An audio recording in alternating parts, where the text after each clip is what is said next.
If you apply that to your undergraduate peers at Clemson today, that means that 1,900 girls and 658 males will be stalked at one point in their lives. Why does that apply to us now? Because over half of female victims and over 1/3 of male victims are under the age of 25. I'm going to share with you the unsettling facts and how we can change the state of stalking today. The lack of stalking education in relation to the prevalence of stalking today is shocking and it must change. According to J. Reed Malloy's 1998 book, The Psychology of Stalking, Clinical and Forensic Perspectives, stalking is a crime that involving the accidental pursuit of an individual over time that are threatening and potentially dangerous. My stalking and I began as friends, and the picture, here we go. We look alike. We're both juniors in high school at this point, and we were on the same curling team, and that's how we met.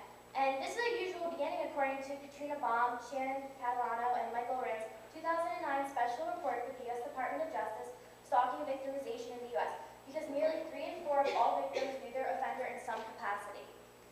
We were both from the Mid-Atlantic area, juniors in high school, excited to get started, and yet again, bombing companies find that it's a very normal situation. Victims are more likely to be stalked by an offender of the same age and race. After months of stress, we had a falling out, and that's when it began. Every month she would contact me like she was an ex-boyfriend, proclaiming her love for me and how she needed me back. Then she attempted to blackmail me and was almost successful in having me suspended from competition for a year. Then she began to copy me, everything I did, from the way I dressed, to the music I liked, to what I watched on TV. She even tried to pursue a relationship with somebody who I was previously involved in. This is a picture of me at my senior fashion show in March of 2012. Notice the dress, the nails, the hair, everything. This is her, May 2012. Same badly Mishka dress, same hair, same nail color, which I'm wearing right now, and even the same hand on the hip pose make that skinny arm, you know? I would have been okay with it, very flattering. She wanted to be like me. But the final straw was during one of those monthly pleas, and I said no, and she threatened to kill herself. I called her parents, I didn't know what to do. She threatened to kill herself. Her parents talked to her, and then she contacted me and said only a true friend would do something like that, and how every day she felt more and more like me. Now you can't see it up here, but I'm literally tearing up, and I have goosebumps on my skin because that's literally the scariest thing anyone has ever said to me. And so my parents saw how visibly rattled I was, and they called her parents and said if she said another word to me, there would be a restraining order on their desk the next day. My stalker loved me, destroyed me, and then tried to become me. My story is only one of 6.6 million stories that happen each year in the United States. And contrary to what our culture has us believe, it doesn't matter if you're a boy or a girl, and it doesn't matter if your stalker is a man or a woman.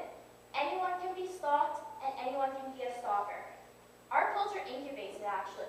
According to Rand Nichols' 2006 book, Stalking, something about our society promotes stalking.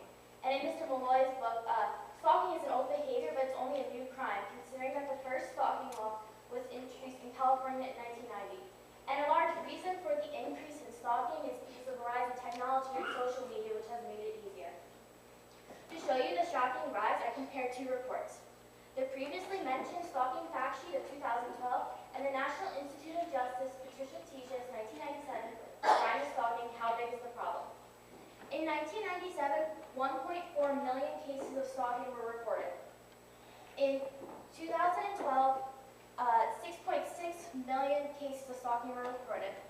That means in 15 years, the number of people stalked in the United States per year quadrupled. With all current evidence, that number is going to continue to grow. And if you think how scary that is as college students knowing that, a large majority of that 6.6% are middle schoolers and high schoolers.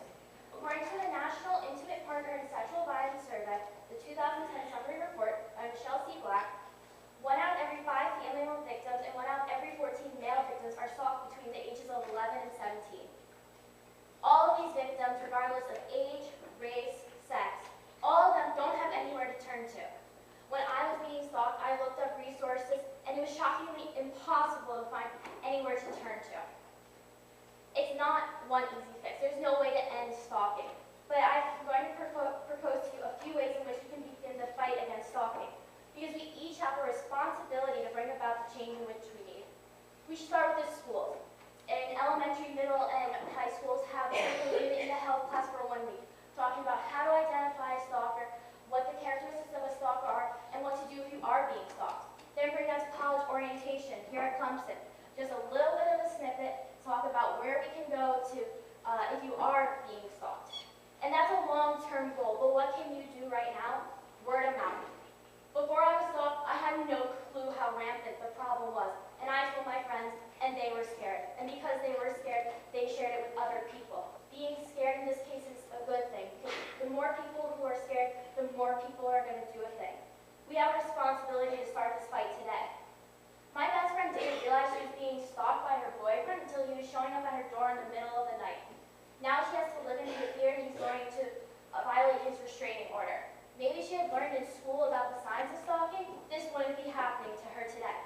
And with the rate that social media is continuing to grow and the lack of education, the number of stalking instances in the United States is going to continue to grow exponentially.